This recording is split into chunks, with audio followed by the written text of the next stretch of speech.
The wheel of time turns, and ages come and pass, leaving memories that become legend. Legend fades to myth, and even myth is long forgotten when the age that gave it birth comes again. Welcome to the Weaves of the Wheel podcast, a Wheel of Time community journey through the events of the Third Age. What was, what will be, and what is may yet fall under the shadow. Hello, you beautiful beak-faced Trolloc lovers, and welcome to the Weaves of the Wheel community podcast. I'm Tyan, Asha'man of the Black Tower. And I'm Suana Sedai, Sedai of the White Tower. Suana, hello there. Well, hello there, Ren. How you doing? I'm good. How are you? I am not bad. I'm pretty excited. So now we're going to be doing a podcast. Yes, it's definitely overdue. Weaves of the Wheel community has been asking us to make a podcast for ages. We spoke about a podcast pre-COVID days. God, has it been that long? Yeah, it's been ages. It's been like 84 years. It's been 84. Is that a reference to your buddy Billy Zane in Titanic?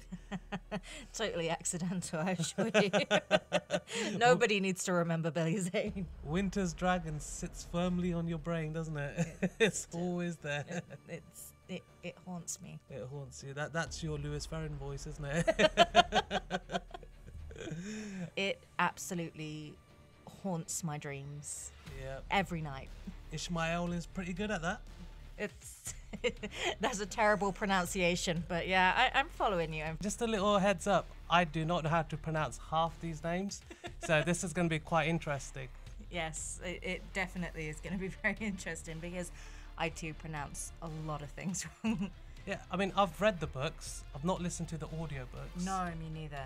So it's like I say them as I see them. Yes, and even with the glossary in the back, I still, my mind forms the pronunciations the way that it does.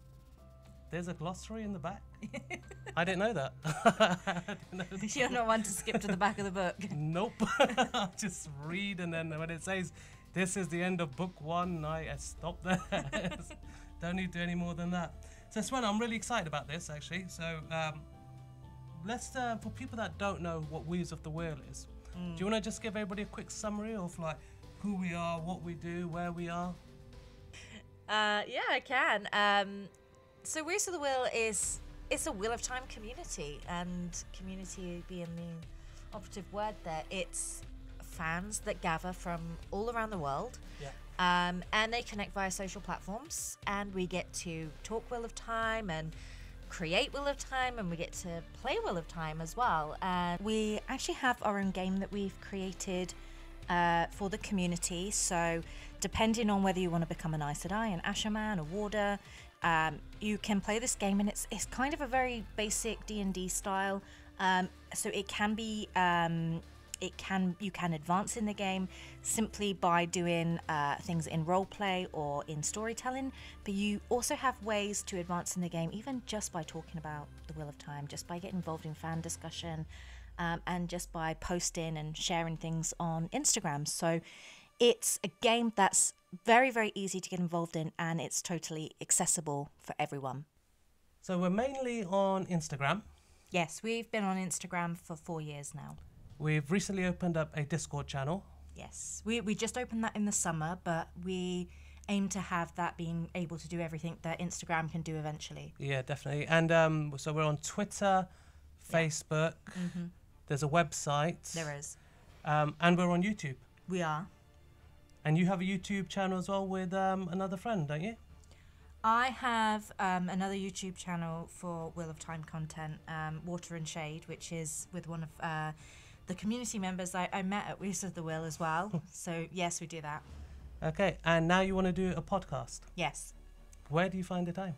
I don't, and I need lots and lots of help.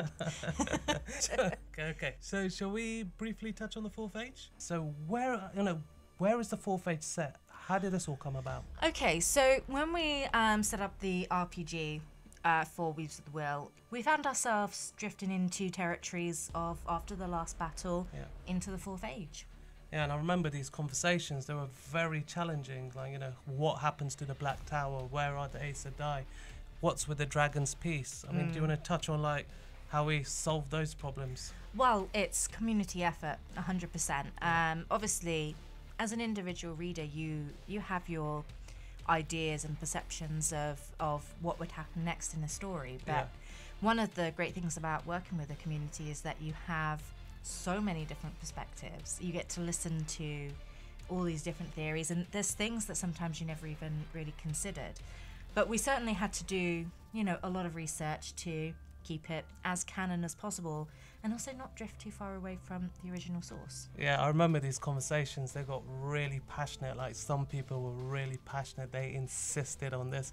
And then we had to do the old Star Trek thing and be like, the needs of the many. Yes, outweigh the needs of the few. And that kills me saying that as a Star Wars fan. So, yeah. But yes, but here we are. And, you know, it's doing well. It's not completely finished, is it? We're still, you know, change bits as we go along and adapt, and people add stuff to it. Anyone who enjoys world building, enjoys role playing, enjoys D&D, enjoys writing stories, I mean, this is the kind of thing that's perfect for those creative types who enjoy this. People who join us, they have the opportunity to create their own character and weave themselves into the pattern. Ooh, weaves themselves into pattern. I like that. And I just want to say thank you to all members, past and present, that have helped build the fourth age. Yes. So thank you very much for that. Yes. So we created the fourth age with, you know, our community members. I'm getting the impression you've read these books multiple times. I've read them in their entirety from start to end, only 3 times. 3? Yeah, it's not as many, as some people I know. We've got people in the community who are like hitting 50 times, and I'm just like, I don't know where you find the time to do that. But I personally haven't gone through them more than 3. But I started reading in 2004, so I think that was when New Spring came out, because that was the first book I read. Oh, you started with New Spring. I did. Oh, I you did. must have missed out on a few little... Yeah, I did. But that's my own fault. I went into the bookstore, I saw New Spring, and I was just like, okay, yeah, that's fine. I'm going to pick that up, thinking that it's the first book in the series. Afterwards, I find out that, oh no, there's actually some other stuff there. So the word prologue didn't give it away. Okay. No, I guess I must have glossed over that part, just getting into a new book. Right, okay. I think it was just, I saw a new book and I thought, okay, you know, let's try it. For some reason, it didn't click. And then afterwards, I obviously found out that there's, you know, like 10 other books. And those ones, books 1 to 10, I mean, I've read those more than 3 times.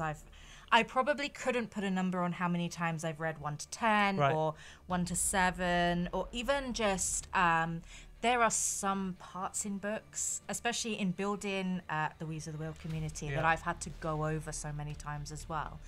But only the 3 times for the full read through. How about you? Oh, I've only read beginning to end once. Wow, that actually really surprises me. No, I've read, obviously, like you said, 1 to 7 or 1 to 8, like, you know, several times while I was waiting for the other books to come out. How long ago did you start reading them? Oh, I started reading them back in 1998. That's when I first picked up Eye of the World. I actually went to the library to find a new series to read, and I obviously like my series to be nice and thick, so Eye of the World was there. And so it was a great hunt. I looked at the pages. I didn't look at what the book was about. All I saw that it was like over 800-900 pages, and I was like, yeah, okay.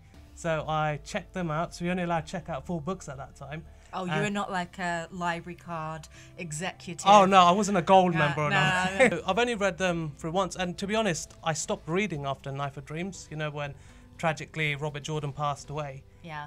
And I know Brandon Sanderson picked them up, and the 2 books he had released 2 books.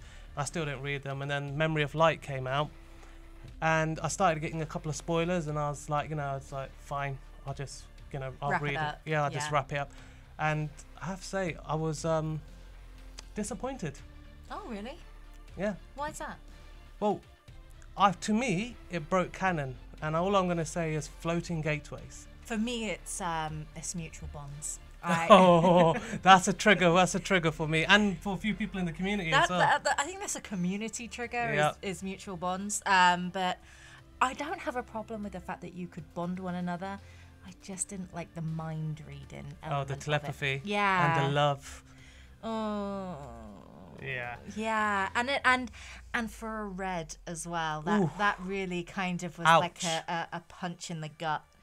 Yeah, I agree. And for me, it's like I've read it. I wasn't happy with what happened to one of my favorite, shadow characters. So I just haven't read it again. Yeah. There are some things that I didn't agree with, but overall, I personally felt that Brandon Sanderson did a really great job, especially with The Gathering Storm.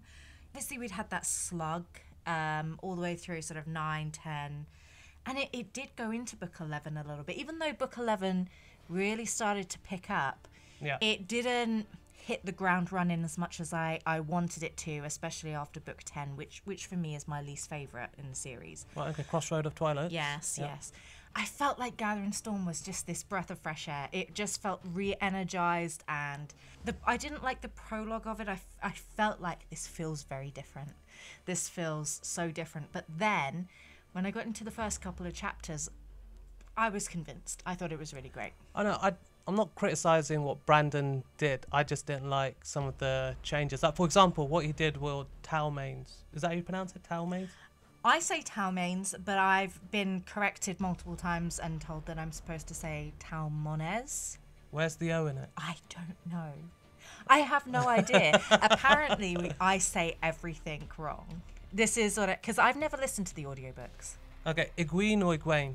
It's a Gwyn. That's how I say it. It's got the magic E at the end, It's right? got the magic E, and in the UK, when you're in like preschool, you have these classes about magic E's, and they have a little like animated E, That's and he has a right. little top hat The on. red as top well. hat. Yeah, Yes, the the red red top hat. And he's like, magic E. And that's how you learnt to read when Yeah. you were in school.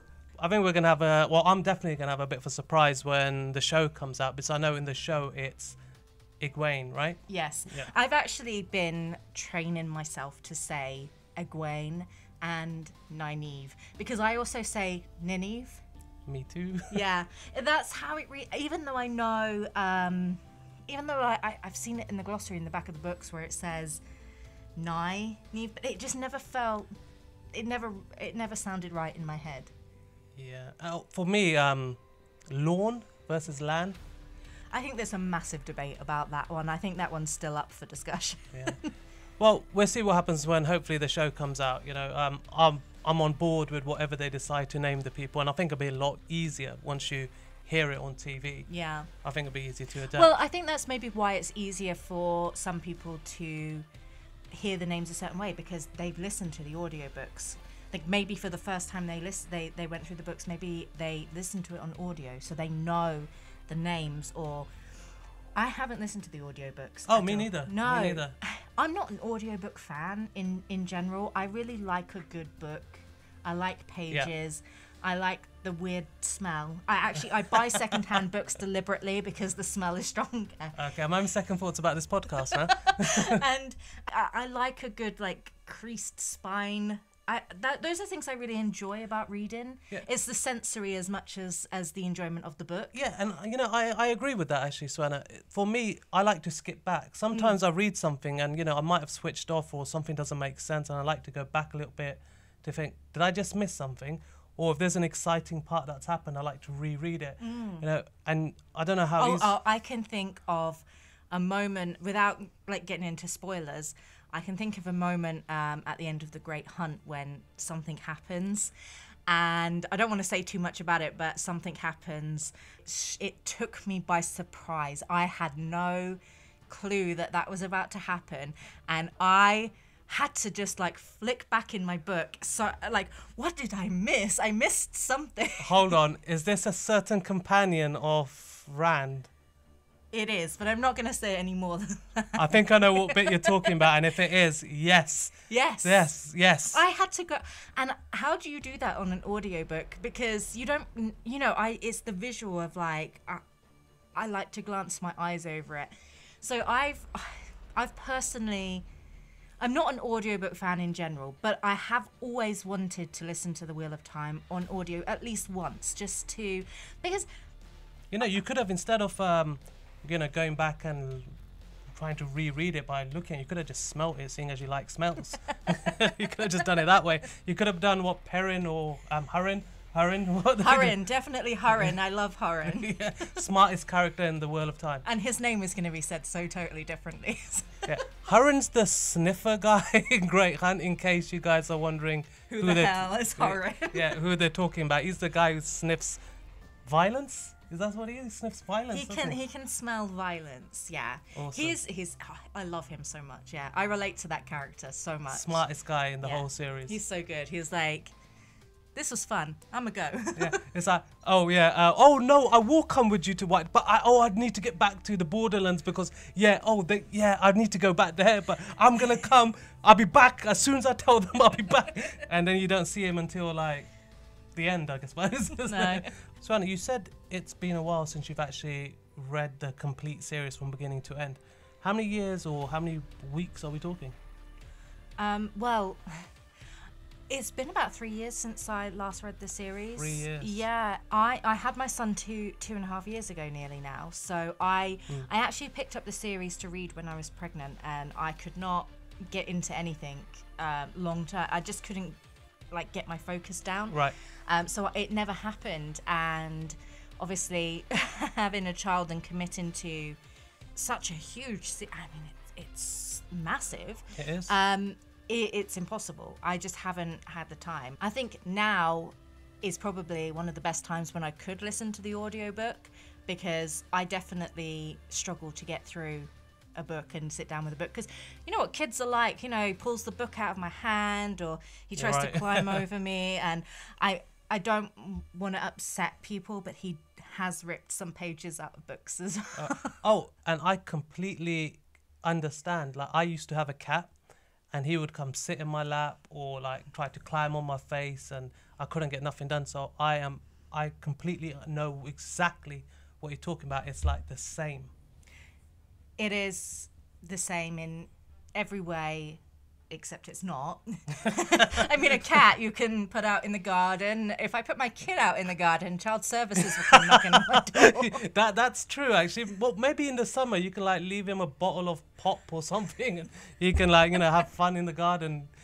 Okay, Pop. How old are you, Pop? Well, you've never heard the phrase pop? I've heard the phrase pop, but when I was, 6 and it was Panda Pops.